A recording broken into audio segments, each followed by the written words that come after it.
नमस्कार साथियों, मैं सरिता। स्वागत है आपका मेरे कहानियों के चैनल कुछ भूल गए कुछ याद है में।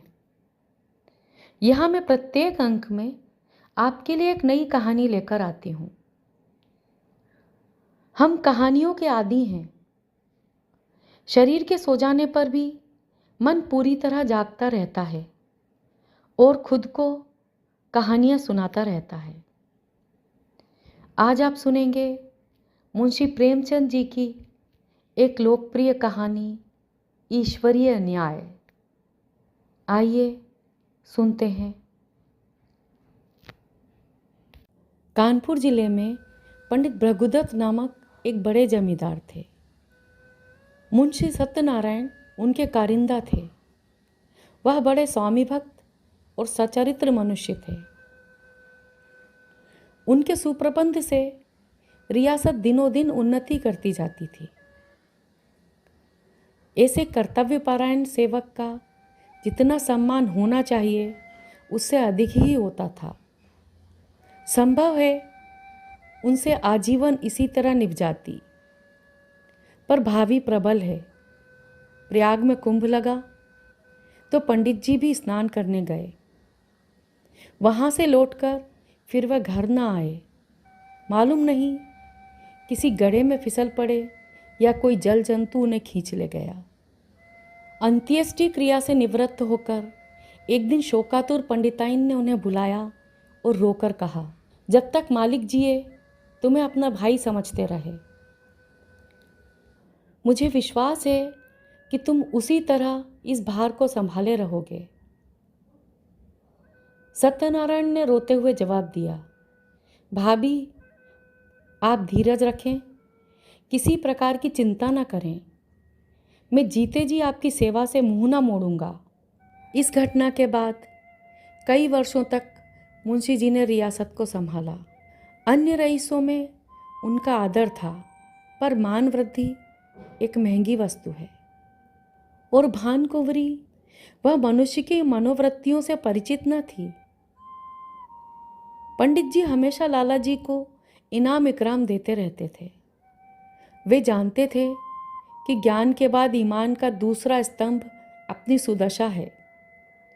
इसके सिवा वे खुद भी कभी कागजों की जांच कर लिया करते थे।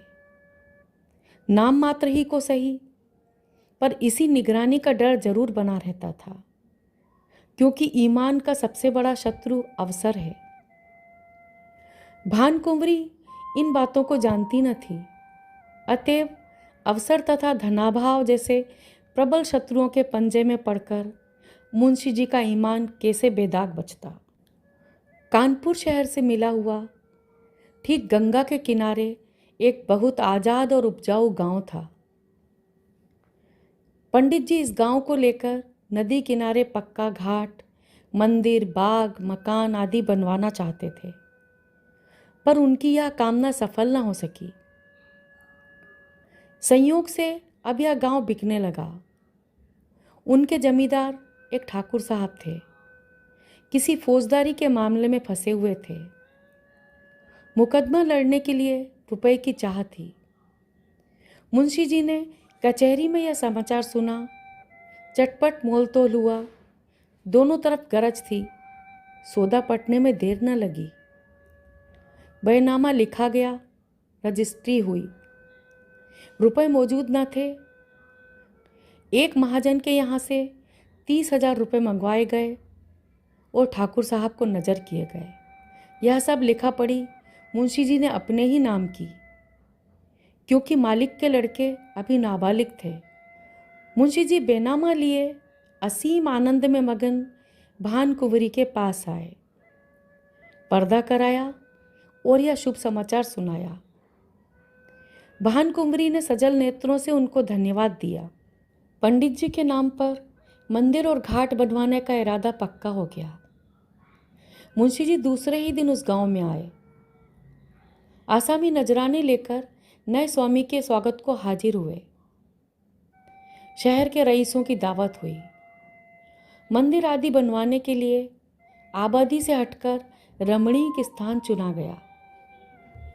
यद्यपि इस गांव को अपने नाम से लेते समय मुंशी जी के मन में कपट का भाव ना था, तथापि 2-4 दिन में ही उनका अंकुर जम गया और धीरे धीरे बढ़ने लगा। मुंशी जी इस गांव के आय व्यय का हिसाब अलग रखते थे और अपने स्वामिनों को उसका ब्यौरा समझाने की जरूरत न समझते। भानकुंवरी इन बातों में दखल देना उचित न समझती। उसे शंका होती थी कि कहीं मुंशी जी दगा तो न देंगे। इस तरह कई साल गुजर गए। अब उस कपट के अंकुर ने वृक्ष का रूप धारण किया। उन्होंने अपने मन में फैसला किया कि गांव मेरा है। हाँ, मैं भानकुंवरी का 30,000 का ऋणी अवश्य हूँ। मुंशी जी आक्रमण के इंतजार में थे और भानकुंवरी इसके लिए अवसर ढूंढ रही थी। एक दिन उसने साहस करके मुंशी जी को अंदर बुलाया और कहा, लाला जी, बरगदा के मंदिर का काम कब से लगवाइएगा? उसे लिए 8 साल हो गए। अब काम लग जाए तो अच्छा हो। इरादा तो मेरा कई बार हुआ, पर मौके की जमीन नहीं मिलती। गंगा तट की जमीन आसामियों के जोत में है और वे किसी तरह छोड़ने पर राजी नहीं। भानकुंवरी, यह बात तो आज मुझे मालूम हुई। 8 साल हुए। इस गांव के विषय में आपने कभी भूलकर भी तो चर्चा नहीं की। आपको इससे कोई सरोकार न था, इसीलिए मैंने व्यर्थ कष्ट देना मुनासिब न समझा। भानकुंवरी के हृदय में कुठार सा लगा। पर्दे से निकल आई और मुंशी जी की तरफ तेज आंखों से देखकर बोली, आपने गांव मेरे लिए लिया था या अपने लिए? रुपए मैंने दिए या आपने? उस पर जो खर्च पड़ा वह मेरा था या आपका? मेरी समझ में नहीं आता कि आप कैसी बातें करते हैं। मुंशी जी ने सावधानी से जवाब दिया, यह तो आप जानती हैं कि गांव हमारे नाम से बसा हुआ है। रुपया जरूर आपका लगा, पर मैं उसका देनदार हूँ। उसका हिसाब किताब, आय व्यय सब रखता गया हूँ। भानकुंवरी ने क्रोध से कांपते हुए कहा, इस कपट का फल आपको अवश्य मिलेगा। अब से मेरी रोकड़ और बही खाता आप कुछ ना छुएं। तुम समझते होगे कि बालक अनाथ हैं, इनकी संपत्ति हजम कर लूँगा। मैं तुम्हारे घर की ईंट तक बिकवा लूँगी। लाला साहब को कोई जवाब न सूझा। वहाँ से उठ आए और दफ्तर जाकर कागज उलट पुलट करने लगे, पर भानकुंवरी भी उनके पीछे पीछे दफ्तर में पहुंची और डांट कर बोली, मेरा कोई कागज मत छूना। मुंशी जी कागजों में कुछ काट छांट करना चाहते थे, पर विवश हो गए। खजाने की कुंजी निकालकर फेंक दी, बही खाते पटक दिए और हवा की तरह सन्न से निकल गए। दोनों ओर से मुकदमेबाजी की तैयारियां होने लगीं। एक तरफ न्याय का शरीर था, दूसरी ओर न्याय की आत्मा। भानकुंवरी ने लाला छक्कनलाल से पूछा, हमारा वकील कौन है? छक्कनलाल ने इधर उधर झांक कर कहा, वकील तो सेठ जी हैं, आप जाइए उन्हें बुला लाइए। सेठ जी पंडित भृगुदत्त के जीवन काल से ही उनका कानून संबंधी सब काम किया करते थे। मुकदमे का हाल सुना तो सन्नाटे में आ गए। सत्यनारायण को वह बड़ा नेकनियत आदमी समझते थे। उनके पतन से बड़ा खेद हुआ। भानकुंवरी ने रो रो कर उनसे अपनी विपत्ति की कथा कही और अपने दोनों लड़कों को उनके सामने खड़ा करके बोली, आप इन अनाथों की रक्षा कीजिए। सेठ जी ने समझौते की बात छेड़ी। बोले, आपस की लड़ाई अच्छी नहीं भानकुंवरी, अन्यायी के साथ लड़ना ही अच्छा है सेठ जी, पर हमारा पक्ष निर्बल है। क्या हमारा पक्ष निर्बल है? दुनिया जानती है कि गांव हमारा है, उसे हमसे कौन ले सकता है? नहीं, मैं सुलह कभी ना करूंगी। आप कागजों को देखें, मेरे बच्चों की खातिर या कष्ट उठाएं। मुंशी सत्यनारायण खिसियाए हुए मकान पर पहुंचे। लड़के ने मिठाई मांगी, उसे पीटा। स्त्री पर इसीलिए बरस पड़े कि उसने क्यों लड़के को उनके पास जाने दिया। अपनी वृद्धा माता को डांटकर कहा, तुमसे इतना भी नहीं हो सकता कि जरा लड़के को बहलाओ। एक तो मैं दिन भर का थका मांदा घर आऊं और फिर लड़के को खिलाऊं। इस तरह घर में बावेला मचाकर बाहर आए तो सोचने लगे, मैं चाहता तो बही खाते सब नए बना सकता था, जिसमें इस गांव का और रुपए का जिक्र ही ना होता। पर मेरी मूर्खता के कारण घर में आई हुई लक्ष्मी रूठी जाती है। एक उपाय सूझ गया, क्यों ना कार्यकर्ताओं को मिला लूं। यद्यपि मेरी शक्ति के कारण वे सब मुझसे नाराज थे, तथापि उनमें ऐसा कोई भी नहीं जो प्रलोभन से मुट्ठी में ना आ जाए। हाँ, इसमें रुपए पानी की तरह बहाना पड़ेगा, पर इतना रुपया आएगा कहाँ से। बस अब एक ही उपाय है, किसी तरह कागजात गुम कर दूं। बड़ी जोखिम का काम है, पर करना ही पड़ेगा। मुंशी सत्यनारायण सा विचारशील मनुष्य इस समय इस फिक्र में था कि कैसे सेंध लगा पाऊं। मुंशी जी ने सोचा, क्या सेंध लगाना आसान है? इसके वास्ते कितनी चतुरता, कितना साहस, कितनी बुद्धि, कितनी वीरता चाहिए। कौन कहता है कि चोरी करना आसान काम है? बहुत सोचने विचारने पर भी मुंशी जी को अपने ऊपर ऐसा दुस्साहस कर सकने का विश्वास न हो सका। हाँ, इससे सुगम एक दूसरी तदबीर नजर आई। क्यों ना दफ्तर में आग लगा दूं? एक बोतल मिट्टी का तेल और दिया सलाई की ज़रूरत है। नए नए मंसूबे सोचते, फिर अपने ही तर्कों से काट देते। इस मानसिक अशांति में भी एक विचार पूर्ण रूप से स्थिर था, किसी तरह इन कागजात को अपने हाथ में लाना चाहिए। क्या 30,000 की जायदाद दाल भात का कौर है? चाहे जिस तरह हो, चोर बने बिना काम नहीं चल सकता। रात के 10 बज गए। मुंशी सत्यनारायण कुंजियों का एक गुच्छा कमर में दबाए घर से बाहर निकले। द्वार पर थोड़ा सा पुआल रखा हुआ था। उसे देखते ही वे चौंक पड़े। मारे डर के छाती धड़कने लगी। जान पड़ा कि कोई छुपा बैठा है। पुआल की तरफ ध्यान से देखा, उसमें बिल्कुल हरकत न हुई। तब हिम्मत बंधी, आगे बढ़े और मन को समझाने लगे, अपने द्वार पर किसका डर, और सड़क पर भी मुझे किसका डर है। मैं अपनी राह जाता हूँ, कोई मेरी तरफ तिरछी आंख से नहीं देख सकता। हाँ, जब मुझे सेंध लगाते देख ले, नहीं पकड़ ले, तब अलबत्ते डरने की बात है। अकस्मात उन्होंने भानकुंवरी के एक चपरासी को आते हुए देखा। कलेजा धड़क उठा। लपक कर एक अंधेरी गली में घुस गए। बड़ी देर तक वहां खड़े रहे। जब वह सिपाही आंखों से ओझल हो गया, तब फिर सड़क पर आए। उन्होंने फिर तर्क की शरण ली। मैं मानो भंग खाकर आया हूं। इस चपरासी से इतना डरा मानो कि वह मुझे देख लेता, पर मेरा वह कर क्या सकता था। मुझे देखकर वह अदब से सलाम करता और वहाँ का कुछ हाल भी कहता, पर मैं उससे ऐसा डरा कि सूरत तक न दिखाई। इस तरह मन को समझाकर वे आगे बढ़े। बाजार पहुँचे। अधिकतर दुकानें बंद हो चुकी थीं। उनमें सांड और गाय बैठी हुई जुगाली कर रही थी। एकाएक उन्हें एक बग्घी आती दिखाई दी। यह सेठ बल्लभ दास वकील की बग्घी थी। इसमें बैठकर हजारों बार सेठ जी के साथ कचहरी गए थे, पर आज वह बग्घी कालदेव के समान भयंकर मालूम हुई। फौरन एक खाली दुकान पर चढ़ गए, पर इसी बीच में बग्घी निकल गई और मुंशी जी की जान में जान आई। अब कि उन्होंने तर्क का आश्रय न लिया। एक फर्लांग आगे चलकर मुंशी जी को एक गली मिली। वह भानकुंवरी के घर का एक रास्ता था। धुंधली सी लालटेन जल रही थी। पहरेदार का पता न था। अस्तबल में चमारों का नाच हो रहा था। दोनों पहरेदार वहीं तमाशा देख रहे थे। मुंशी जी दबे पांव लालटेन के पास गए, झपट कर लालटेन को बुझा दिया। एक पड़ाव पूरा हो गया। कान लगाकर आहट ली। चारों ओर सन्नाटा छाया हुआ था।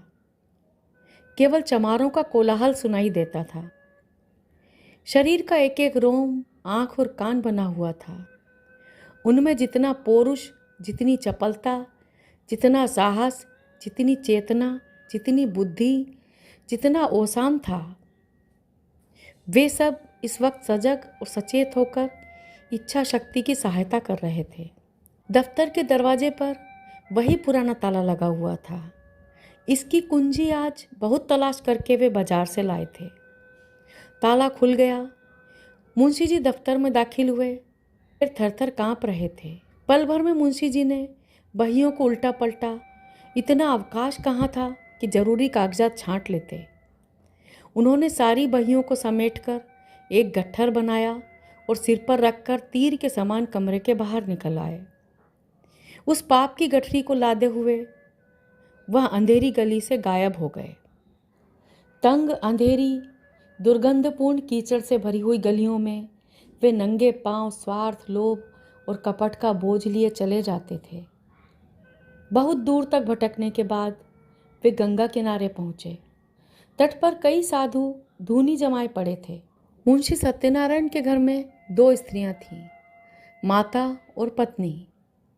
वे दोनों अशिक्षिता थीं। बहू में आत्मसम्मान जरा भी नहीं था, न सास में आत्मगौरव का जोश। बहू अब तक सास की गुड़कियां भीगी बिल्ली की तरह सह लेती थी। सास को बच्चे के नहलाने धुलाने, यहाँ तक कि घर में झाड़ू देने से भी घृणा न थी। बहू स्त्री क्या थी, मिट्टी का लोंदा। 1 पैसे की जरूरत होती तो सास से मांगती। सारांश यह कि दोनों स्त्रियां अपने अधिकारों से बेखबर। मुंशी जी ने माँ के पास जाकर कहा, अम्मा अब क्या होगा? भान कुंवरी ने मुझे जवाब दे दिया। माता ने घबराकर पूछा, जवाब दे दिया? माता, क्या बात हुई? मुंशी, बात कुछ न थी। मैंने अपने नाम से जो गांव लिया था उसे मैंने अपने अधिकार में कर लिया। कल मुझसे और उनसे साफ साफ बातें हुई। मैंने कह दिया कि गांव मेरा है, मैंने अपने नाम से लिया है। बस बिगड़ गई, जो मुंह में आया बकती रही। उसी वक्त मुझे निकाल दिया और धमका कर कहा, मैं तुमसे लड़कर अपना गांव ले लूँगी। अब आज ही उनकी तरफ से मेरे ऊपर मुकदमा दायर होगा। माता ने बहू की तरफ मर्मांतक दृष्टि से देखा और बोली, क्यों भैया, वह गांव लिया तो तुमने उन्हीं के रुपए से और उन्हीं के वास्ते। मुंशी, लिया था तब लिया था, अब मुझसे ऐसा आबाद और मालदार गांव नहीं छोड़ा जाता। वह मेरा कुछ नहीं कर सकती, मुझसे अपना रुपया भी नहीं ले सकती। 150 गांव हैं तो तब भी हवस नहीं मानती। माता, बेटा किसी के धन ज़्यादा होता है तो वह उसको फेंक थोड़े ही देता है। तुमने अपनी नीयत बिगाड़ी, यह अच्छा काम नहीं किया। नारायण ने तुम्हें क्या नहीं दिया? मज़े से खाते हो, पहनते हो। घर में नारायण का दिया 4 पैसा है, बाल बच्चे हैं, और क्या चाहिए? जब तक पंडित जी थे मेरी नीयत का मान था। मुझे आँख में धूल डालने की ज़रूरत न थी। वे आप ही मेरी खातिर कर दिया करते थे। उन्हें मरे 8 साल हो गए। क्या उनको इतनी भी समझ न थी कि यह बेचारा जो इतनी ईमानदारी से मेरा काम करता है, इस नफ़े में कुछ उसे भी मिलना चाहिए? यह कहकर ना दो, इनाम कहकर दो, किसी तरह तो दो। मगर वे तो समझती थी कि मैंने इसे 20 रुपये महीने पर मोल ले लिया है। जमींदारी की लालसा लिए हुए क्यों मरूं? जब तक जीऊँगा खुद खाऊंगा, मेरे पीछे मेरे बच्चे चैन उड़ाएंगे। माता की आंखों में आंसू भर आए। बोली, बेटा मैंने तुम्हारे मुंह से ऐसी बातें कभी नहीं सुनी थी। बहू ने सास की ओर देखकर कहा, हमको ऐसा धन ना चाहिए, हम अपनी दाल रोटी में मगन हैं। मुंशी, अच्छी बात है, तुम लोग रोटी दाल खाना, गाढ़ा पहनना। मुझे अब हलवे पूरी की इच्छा है। माता, यह अधर्म मुझसे ना देखा जाएगा, मैं गंगा में डूब मरूंगी। पत्नी, तुम्हें यह सब कांटा बोना है तो मुझे मायके पहुंचा दो, मैं अपने बच्चों को लेकर इस घर में ना रहूंगी। मुंशी ने झुंझलाकर कहा, तुम लोगों की बुद्धि तो भांग खा गई है। लाखों सरकारी नौकर रात दिन दूसरों का गला दबा दबा कर रिश्वतें लेते हैं और चैन करते हैं। अधर्म उनको क्यों नहीं खा जाता जो मुझी को खा जाएगा? मैंने जो कुछ किया है सुख लूटूंगा, तुम्हारे मन में जो आए करो। प्रातःकाल दफ्तर खुला तो कागजात सब गायब थे। मुंशी छक्कनलाल बौखलाए से घर में गए और मालकिन से पूछा, कागजात आपने उठवा लिए हैं? भानकुंवरी ने कहा, मुझे क्या खबर, जहां आपने रखे होंगे वहीं होंगे। फिर सारे घर में खलबली पड़ गई। भानकुंवरी को तुरंत मुंशी सत्यनारायण पर संदेह हुआ। पुलिस में रपट हुई। शाम तक यह दौड़ धूप रही। फिर सलाह होने लगी कि इन कागजातों के बगैर मुकदमा कैसे चले। पक्ष तो पहले से ही निर्बल था। जो कुछ बल था वह इसी बही खाते का था। अब तो सबूत भी हाथ से गए। मगर भानकुंवरी ने कहा, बला से हार जाएंगे। हमारी चीज़ कोई छीन ले तो हमारा धर्म है कि उससे यथाशक्ति लड़ें। सेठ जी को इस दुर्घटना का समाचार मिला तो उन्होंने भी यही कहा कि अब दावे में जरा भी जान नहीं है, केवल अनुमान और तर्क का भरोसा है। अदालत ने माना तो माना, नहीं तो हार माननी पड़ेगी। पर भानकुंवरी ने एक न मानी। लखनऊ और इलाहाबाद से 2 होशियार बैरिस्टर बुलवाए गए। हजारों आदमियों की भीड़ हो जाती थी। लोगों के इस खिंचाव का मुख्य कारण यह था कि भानकुंवरी एक पर्दे की आड़ में बैठी हुई अदालत की कार्यवाही देखा करती थी। वादी बैरिस्टर ने एक बड़ी मार्मिक वक्तृता दी। उन्होंने सत्यनारायण की पूर्वावस्था का खूब अच्छा चित्र खींचा और स्वर्गवासी पंडित भृगुदत्त का उस पर पूर्ण विश्वास हो जाना किस तरह स्वाभाविक था। इसके बाद उसने सिद्ध किया कि मुंशी सत्यनारायण की आर्थिक व्यवस्था कभी ऐसी न थी कि वे इतना धन संचय करते। अंत में उसने मुंशी जी की स्वार्थपरता, कूटनीति, निर्दयता और विश्वासघातकता का ऐसा घृणोत्पादक चित्र खींचा कि लोग मुंशी जी को गालियां देने लगे। दूसरे दिन फिर मुकदमा पेश हुआ। प्रतिवादी के वकील ने अपनी वक्तृता शुरू की। यह स्वीकार करने में हमको कोई आपत्ति नहीं है कि हम इतने रुपयों का प्रबंध ना कर सकते थे और यह धन हमने स्वामी ही से ऋण लिया, पर हमसे ऋण चुकाने का कोई तकाजा न करके वह जायदाद ही मांगी जाती है। अगर मुंशी सत्यनारायण की नीयत खराब होती तो उनके लिए सबसे अच्छा अवसर वह था जब पंडित भृगुदत्त का स्वर्गवास हुआ था। 8 वर्ष तक तन मन से स्वामी की संतान की सेवा की। आज उन्हें अपनी साधुता का जो फल मिल रहा है वह बहुत ही दुखजनक और हृदय विदारक है। भानकुंवरी यहाँ उपस्थित हैं। क्या वे कह सकती हैं कि इस 8 वर्ष की मुद्दत में कभी इस गांव का जिक्र उनके सामने आया? कभी उसके हानि लाभ, आय व्यय, लेन देन की चर्चा उनसे की गई? जिस गांव से भानकुंवरी का सरोकार न था उसकी चर्चा उनसे क्यों की जाती? इसके बाद बहुत से गवाह पेश हुए जिनमें अधिकांश आसपास के देहातों के जमींदार थे। इतने में संध्या हो गई। अदालत ने 1 सप्ताह में फैसला सुनाने का हुक्म दिया। सत्यनारायण को अब अपनी जीत में कोई संदेह न था। वादी पक्ष के गवाह भी उखड़ गए थे और बहस भी सबूत से खाली थी। अब इनकी गिनती भी जमींदारों में होगी और संभव है यह कुछ दिनों में रईस कहलाने लगेंगे। पर किसी न किसी कारण से अब शहर के गणमान्य पुरुषों से आंखें मिलाते शर्माते थे। वह मन में डरते थे कि वे लोग कहीं इस विषय पर कुछ पूछताछ न कर बैठें। अब तक लोग उन्हें विवेकशील और सचरित्र मनुष्य समझते थे। यद्यपि मुंशी जी को अब तक इनसे टेढ़ी तिरछी सुनने का संयोग न पड़ा था, तथापि उनका मन कहता था कि सच्ची बात किसी से छिपी नहीं है। चाहे अदालत से उनकी जीत हो जाए, पर उनकी साख अब जाती रही। अब उन्हें लोग स्वार्थी, कपटी और दगाबाज समझेंगे।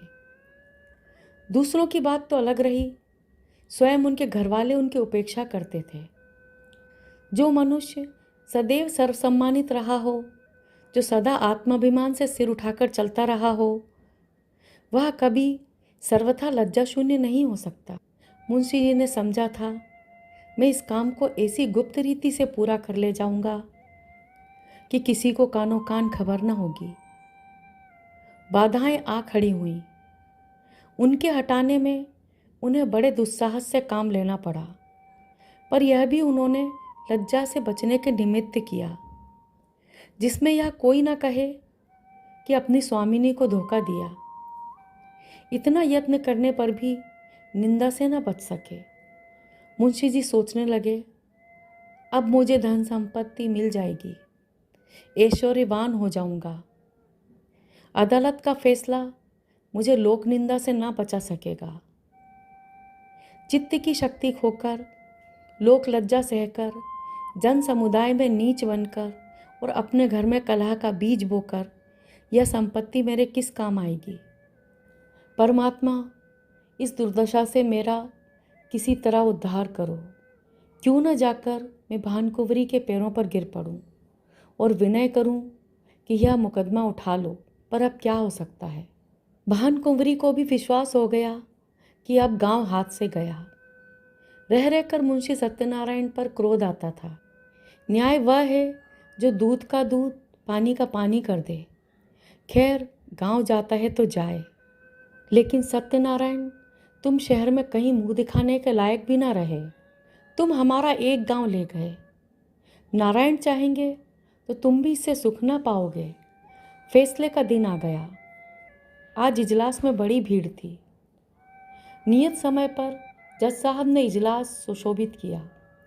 विस्तृत न्याय भवन में सन्नाटा छा गया। जज ने फैसला सुनाया। मुद्दई का दावा खारिज। दोनों पक्ष अपना अपना खर्च सह लें। यद्यपि फैसला लोगों के अनुमान के अनुसार ही था, तथापि जज के मुंह से उसे सुनकर लोगों में हलचल सी मच गई। एकाएक भानकुँवरी घूंघट निकाले इजलास पर आकर खड़ी हो गई। भानकुँवरी ने कंपित स्वर में जज से कहा, सरकार यदि हुक्म दें तो मैं मुंशी जी से कुछ पूछूं। तथापि यह बात नियम के विरुद्ध थी। तथापि जज ने दयापूर्वक आज्ञा दे दी। तब भानकुँवरी ने सत्यनारायण की तरफ देखकर कहा, लाला जी, सरकार ने तुम्हारी डिग्री तो कर ही दी, गांव तुम्हें मुबारक रहे, मगर ईमान आदमी का सब कुछ है। ईमान से कह दो गांव किसका है। मुंशी जी विचार सागर में डूब गए। मेरा कहने से काम बनता था, कोई बात न थी, किंतु घोरतम पाप का दंड समाज दे सकता है, उसके मिलने का पूरा भय था। आपका कहने से काम बिगड़ता था, जीती जिताई बाजी हाथ से निकली जाती थी। सर्वोत्कृष्ट काम के लिए समाज से जो इनाम मिल सकता है, उसके मिलने की पूरी आशा थी। आशा ने भय को जीत लिया। उन्हें ऐसा प्रतीत हुआ जैसे ईश्वर ने मुझे अपना मुख उज्जवल करने का यह अंतिम अवसर दिया है। मैं अब भी मानव सम्मान का पात्र बन सकता हूँ, अब अपनी आत्मा की रक्षा कर सकता हूँ। उन्होंने आगे बढ़कर भानकुँवरी को प्रणाम किया और कांपते स्वर में बोले, आपका। हजारों मनुष्यों के मुंह से एक गगन स्पर्शी ध्वनि निकली, सत्य की जय। जज ने खड़े होकर कहा, यह कानून का न्याय नहीं, ईश्वरीय न्याय है। भानकुँवरी मुंशी जी के घर गई, उन्हें मनाकर लाई, फिर अपना सारा कारोबार उन्हें सौंपा और कुछ दिनों उपरांत यह गांव उन्हीं के नाम हिब्बा कर दिया। मुंशी जी ने भी उसे अपने अधिकार में रखना उचित न समझा, कृष्णार्पण कर दिया। अब इसकी आमदनी दीन दुखियों और विद्यार्थियों की सहायता में खर्च होती थी। आज की कहानी यहीं खत्म होती है। इंसान भले ही अपने पाप और बेईमानी के द्वारा दुनिया को धोखा दे ले, लेकिन ईश्वर के न्याय से नहीं बच सकता। अंततः व्यक्ति को अपने कर्मों का फल भुगतना ही पड़ता है। मैं सरिता अब आपसे विदा लेती हूँ। कल फिर मिलूँगी एक नई कहानी के साथ। नमस्कार।